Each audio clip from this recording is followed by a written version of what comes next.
I hope you enjoy it. Julia Evarts looks up from the paper in her hand and studies the gallon-sized Ziploc bag. Inside is a substance that reminds her of drywall compound, except it's much pastier and filled with tiny air bubbles. It would have gone straight into the trash had Gracie not been standing beside her, eyes wide with curiosity. "Mama, can I try one?" Gracie asks. She holds up a china plate decorated with pansies and roses. Several slices of what looks like banana bread are fanned out on the plate and covered with plastic wrap. Gracie was the first to spot it when they pulled up to the house. The plate, the Ziploc, and the accompanying instructions for Amish Friendship Bread sitting on their front porch. There was no card, only a yellow sticky note with the 5 words written in shaky cursive. For a moment, Julia was confused.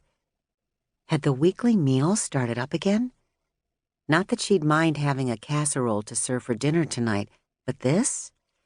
This smelled suspiciously like a chain letter, with the added headache of having to bake something. Julia can't remember the last time she'd baked something. Gracie tears off the plastic wrap before Julia can stop her. "This looks good." Julia has to admit that it does look good. It's coming up on 3 p.m., time for an afternoon snack anyway, and as usual, she hasn't thought this far ahead. She has no idea how other mothers do it, or how she managed to pull it off before. "Gracie, hold on. Let's get inside first." Julia unlocks the front door and ushers her 5-year-old daughter inside. She puts their things on the kitchen island and then opens the fridge.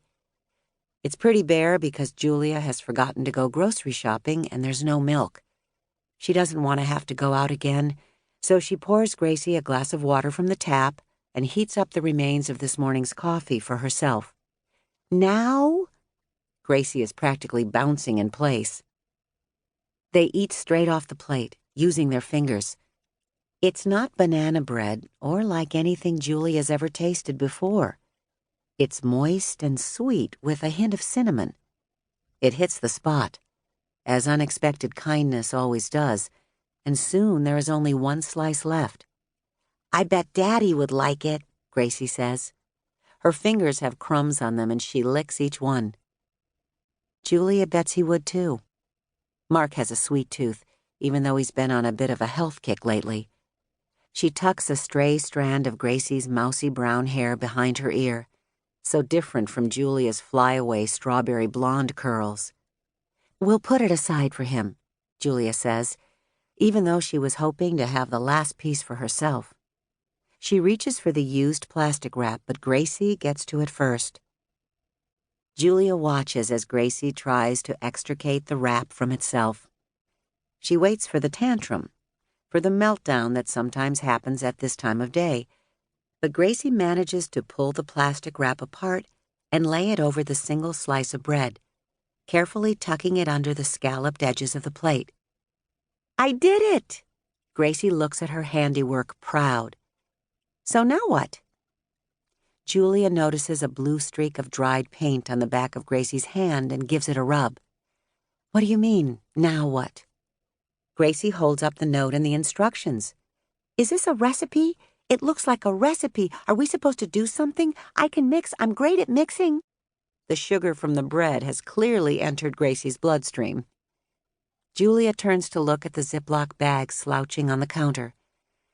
She has figured out that it's basically fermenting batter, but the mere thought of baking and what it entails exhausts her. "Yes, you are great at mixing, Gracie," Julia concedes. "It's just that, well, someone gave this to us to be nice. They don't expect us to actually do it. I'm not sure I even have the ingredients. We could buy them." Julia gives her daughter a small smile. "I don't think so, Gracie girl." Her voice is apologetic but firm. "Would you like to watch a little television while I get dinner ready?" Gracie slides off the stool.